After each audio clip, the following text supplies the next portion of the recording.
best friend and we've got some things to do. салом алейкум ҳама тамошобинон, ман Самир. умед шумо бошад дар канали VMS TV қарор доред. чиқадр ки бисёриҳо интихоб карданд, ин видео мешавад дар бораи ширкате ки дар як сония $5000 кор мекунад, ширкати Apple, ва телефоне ки барои харид карданаш як хитои гурдаи худро фурӯхтааст. телефони iPhone гап мезанем. ҳамаи ин факту далелҳои ҷолибро ба пуррагӣ метавонед дар ҳамин видео тамошо кунед ва инчунин дар охири видео шумо мефаҳмед ки себе ки дар iPhone аст газида аст ва метавонед мавзӯи видеои ояндаро интихоб кунед. дар аввал каме гап бизанем дар бораи пайдоиши ана ҳамин ширкат.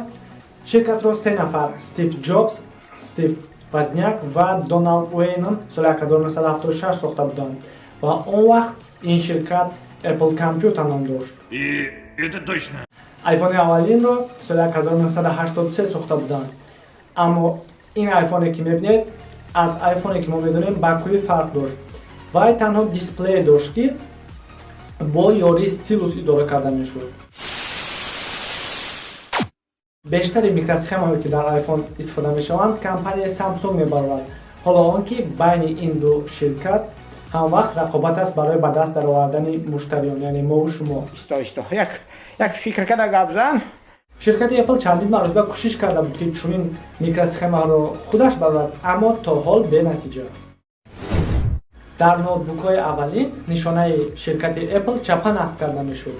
Стив Ҷобс хаёл мекард ки дар чунин ҳолат рӯи ноутбук ба тарафи истифодабаранда аст ва истифодабарӣ аз ноутбук осонтар мешавад, аммо хатогии худро дар аввали солҳои 90 фаҳмиданд.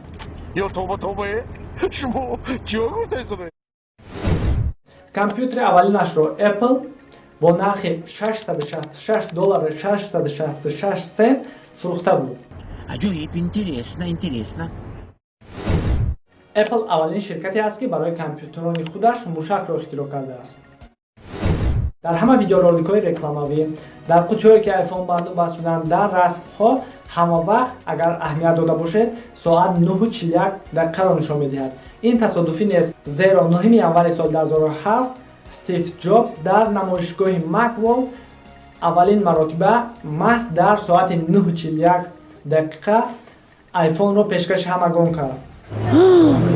худои тоба. доштани iPhone ё iPad аз сабаби гарон будани нархаш барои баъзе аз табақаҳои ҷомеа ин танҳо орзу аст. барои ҳамин як сокини хитои 17-сола соли 2011 дар бозори сиёҳ барои харид кардани iPhone ва iPad гурдаи худро мефурӯшад. ё туба.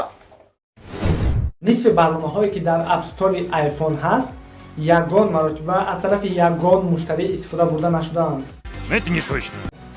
ҳамаи он суханоне ки шумо ба сири ёрдамчӣ дар iPhone мегӯед ё ки аз вай савол мекунед, дар аввал коркар карда шуда, баъдан ба серверҳои Apple меравад ва дар он ҷо абадан боқӣ мемонад. И это точно.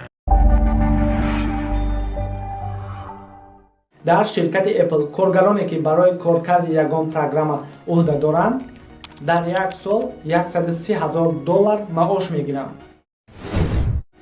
чихеле ки дар боло қайд шуд, Apple дар як сония $5,000 кор мекунад ва дороишаш аз дороиши зиёде аз мамлакатҳо зиёдтар аст. Просто ман гуфтаем ки пули нақдие ки ширкати Apple дорад аз пули нақдии вазорати молияи Иёлоти Муттаҳидаи Амрико зиёдтар аст. Вот это поворот. як ҷопонӣ барои харид кардани iPhone 6 7 моҳ пеш аз ба фурӯш бароварданаш дар навбат истодааст. ҳозир бошад мефаҳмем барои чӣ ширкатро Apple яъне себ ном гузодаанд ва ҳамон себи нимгазида чӣ тавр пайдо шуд.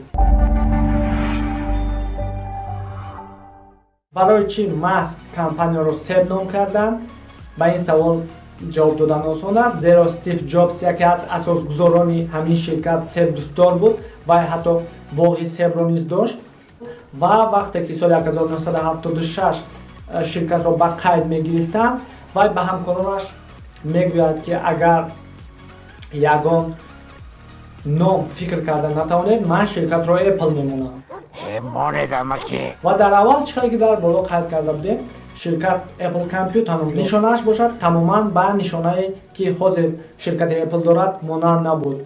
Анами расмро ки мебинед нишонаи ширкати Apple буд дар соли 1976.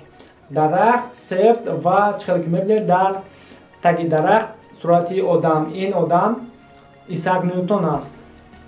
Исаак Ньютон ба фикрам ҳама медонад ай физика вақте ки дар таги дарахт мешина себ дар сараш меғалта баъди ҳамин ҳодисаҳо ба қонуноша мебурора қонуни якими Ньютон, дуюми Ньютон, сеюми Ньютон. Ба фикрам фаҳмидед ай физика агар ба ёдтон бошад. аз сабаби мушкил будани ҳамин нишонаи ширкат ин нишонаро тағйир медиҳанд. ҳозир бошад мефаҳмед ки себро ки газидааст. шинос шавед Роб Янов. вақте ки Стив Ҷобс ба Роб Янов фармоиши тасвир кардани нишонаи ширкатро медиҳад, Роб Янов зиёд фикр накарда аз мағозаи наздиктарин рафта себ мехарад ва вай себҳоро чанд намуд тасвир мекунад.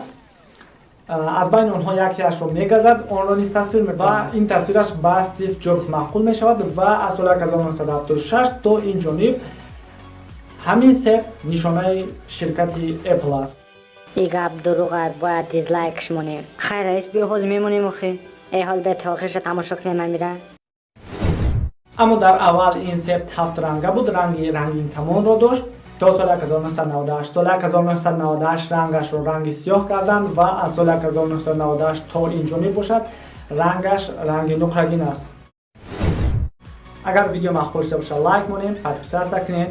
ҳозир боша метавонед видеои навбатиро мавзӯша интихоб кунед.